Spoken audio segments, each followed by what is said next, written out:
أعوذ بالله من الشيطان الرجيم.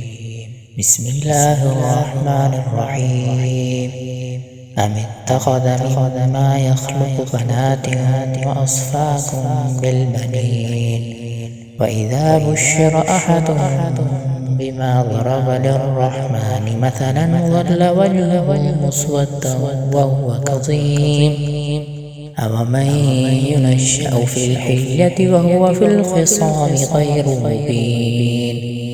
وجعلوا الملائكة الذين هم عباد الرحمن إناثا أشهدوا خلقهم ستكتب شهادتهم ويسألون وقالوا لو شاء الرحمن ما عبدناهم ما لهم بذلك من علم إن هم إلا يخرصون أم آتيناهم كتابا من قبله فهم به مستمسكون بل قالوا إنا وجدنا آباءنا على أمة وإنا على آثارهم مهتدون وكذلك ما أرسلنا من قبلك في قرية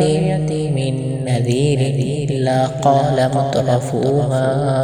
إنا وجدنا آباءنا على أمة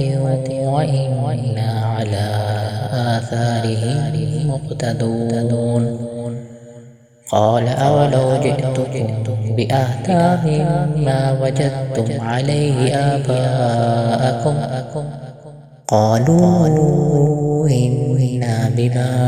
أرسلتم به كافرون فانتقمنا منهم فانظر كيف كان عاقبة المكذبين